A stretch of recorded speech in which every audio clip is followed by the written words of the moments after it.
Holy Gospel according to St. Matthew, the 5th chapter. When Jesus saw the crowds, he went up the mountain. And after he sat down, his disciples came to him.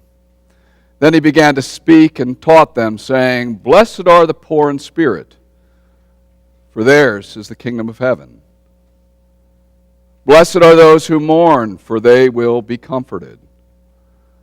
Blessed are the meek, for they will inherit the earth.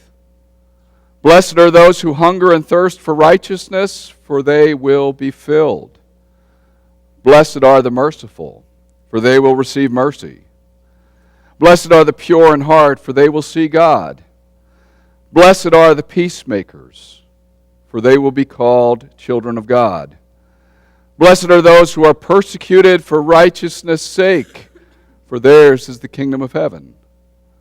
Blessed are you when people revile you and persecute you and utter all kinds of evil against you falsely on my account. Rejoice and be glad, for your reward is great in heaven. For in the same way they persecuted the prophets who were before you." The Gospel of the Lord. Please be seated.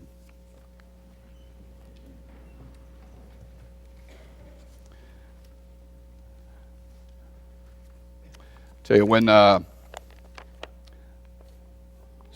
been to Israel twice now, and for me, that's the one place you read that in that location, and you can't help but be moved to tears. It's inexplicable why, and you can't even fully grasp it. But for me, both times I've just found myself not able to control it, keep it inside, and that's certainly fine. But as Jesus begins the Sermon on the Mount, he's almost opening a door to an alternate reality that we don't often hear about or understand.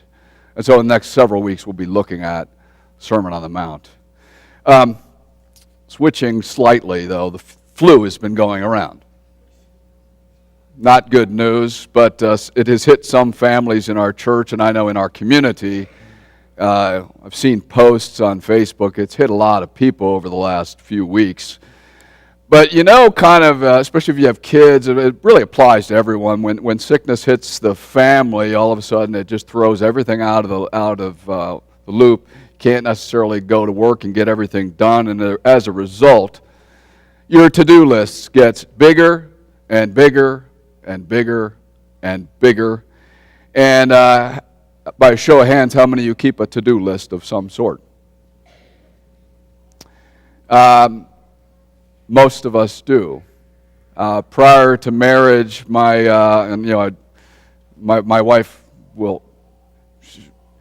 she'll remember this one not so happily, but when we got married, I had my bachelor way of my to-do list was Post-its. Post-its everywhere around the apartment. Just when I remembered something, you used a Post-it. She brought an end to that immediately. But some houses you go to, the to-do list is on the refrigerator. For some, you keep scraps of paper in your briefcase or wallet. Some write a list on your hand. I've seen it many, many times. Some commit their list to memory, but I don't know, my memory stinks, so maybe yours is better than mine. If the super stores had their say, we would all be using their paper brand of to-do list, whether it's Office Max or Office Depot. But in this day and age, many of us carry a smartphone, a BlackBerry, a Droid, an iPhone, and we keep our to-do list there. And it pops up reminders, and the beauty of that is you just hit snooze and don't do them. But virtually everyone I know keeps some sort of list. Things you need to do. We all have things we need to do. And if we brought them in, posted them up on the screen, our various to-do lists, and exposed them to the whole church, I think it would reveal our priorities. It would probably reveal some of our own silliness, some of our anxieties, some of our concerns. Maybe they would be very business-oriented and professional, but in some cases it could be silly and maybe even downright embarrassing. The to-do list is something our society places a supreme value on, not necessarily the list, but on this whole aspect of doing, doing, being a task-oriented producer. The Super Bowl is tonight, and it is, not, for me, as I always jokingly say, it's not about the football unless the Steelers are in it. It becomes more about the commercials at this point. But for a long time, a small company called Nike has chosen to advertise at the Super Bowl. And they always have interesting campaigns, but their most famous, the one that will always stick with me, is the old "Just Do It." Just do it. That was so perfect in so many ways because it captured the value of so much of our society. Nike would say, what we do, it's what we do that matters. And that's what we hear throughout our life. Do, do, do. And you realize that value really ultimately runs you ragged eventually. It runs you ragged physically, spiritually, and emotionally. And at times it just brings you to an utter crossroads. And even if you get out of that, you somehow just jump back in it. You go on vacation, you come back, you're rested, and all of a sudden you just jump right back in it. The most important story, I would say, and I don't understand, well, I shouldn't say it's the most. It was a very important story early in my ministry. Was the story of a salesman who focused all his attention on doing. He became incredibly successful. And this was a guy who knew what to do to get the job done. He knew how to introduce his product. He knew what to do to network with people. He knew what to do to close a deal and to follow up so that future sales would continue to occur. He knew what to do to be the top salesperson every year. It was just simple for him. But he was not fulfilled. What he was feeling like ultimately he wasn't making a difference, feeling like it didn't matter. He felt like he was working in an environment which was kind of cold and impersonal, that didn't really care unless he just kept producing and doing more and more.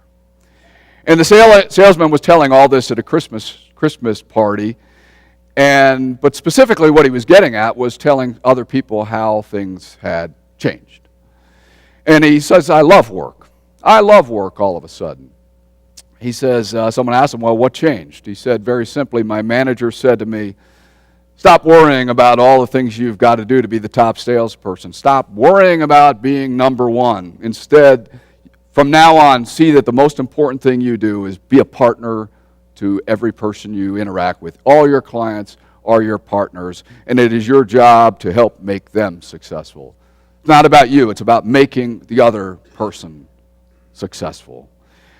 And the person looked at him and said, that's all that's changed? And he says, yep. He says, I stopped focusing on all the things I had to do and simply began to focus my attention on the other person. Did the salesman still do a lot? We certainly know. He absolutely probably did the same amount of work, but it had a new feeling to it. The key thing was his sales manager helped reorient him. His manager helped him to see who he was ultimately supposed to be. It wasn't just about himself. It was about others. When we focus our life on who we're supposed to be and ultimately make that our first priority, I fully believe that God guides our actions. I fully believe that. When our energy is focused first on everything we're supposed to do, that to-do list, it can be so easy to get lost, to get off track, and simply in the midst of our many, many things to do, to say to God, well, God, follow me, God. Be with me as I run myself ragged.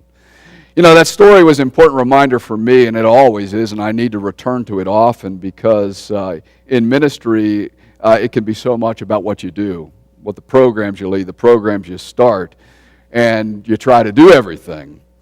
But the job in ministry, the job of the church really is to encourage and help people live out their faith in their daily life on the front line of the world, to encourage, to cheerlead, to bless, so that they go out in the world and be a blessing, to demonstrate kindness, to show the world what Jesus is really all about. You and I aren't gathered here today to get more things for our to-do list. If I just gave you a list of 50 things to do, you'd probably all just run out the door, say, forget it. You and I are here to learn how we are to be, how we're to live. If we view our faith as a to-do list, it's a duty and an obligation, and we'll get weary of it in no time flat. God has no desire to be part of a checkoff list. God just simply wants to influence our everyday interaction and our daily existence. That lesson I read today is the first grand speech in the Gospel of Matthew. We call it the Beatitudes. And I note that this first speech really is all about setting the tone for everything that is going to come in Jesus' ministry. From this point on, he's just going to continue to reinforce what he says here. In that first speech, he doesn't call the crowds to follow a to-do list. They've already had enough of that. He gives them a to-be list, who they are to be, which is something we need and what the seekers of the world around us need. And basically what Jesus is telling us is that when we focus on who we are to be and when we make that our priority, the Spirit will always guide our actions. So think just real quick about who he calls us to be. He says, be a peacemaker in daily life. That's not simply you just check off. It means just simply in your life, be a person who promotes harmony, help get rid of hostility, help get rid of prejudice, learn to see the value in other people in every interaction. It's just who we are supposed to be. It says be meek or humble. It's not something you just check off one time. In your daily life, it means stop worrying about yourself, stop worrying about self-glorification. Just simply serve God with the gifts you've been given. Wherever you go, just do your best. Be a person who mourns. Doesn't seem like a grand thing. It's not something you just check off. What it means is be a person who cares. Be a person who demonstrates care. Be a person who's willing to look out for other people. Be a companion through thick and thin, simply every day of your life.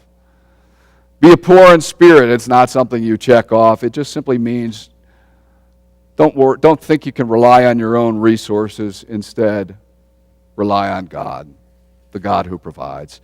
We gather this day in conclusion, and we remember that life is so much more than our busy to-do lists.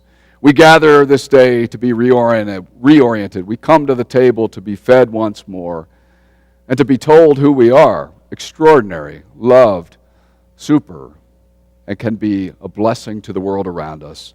In the days ahead, worry less about that to-do list. Worry a lot more about focusing on God and who God is calling you to be. Amen.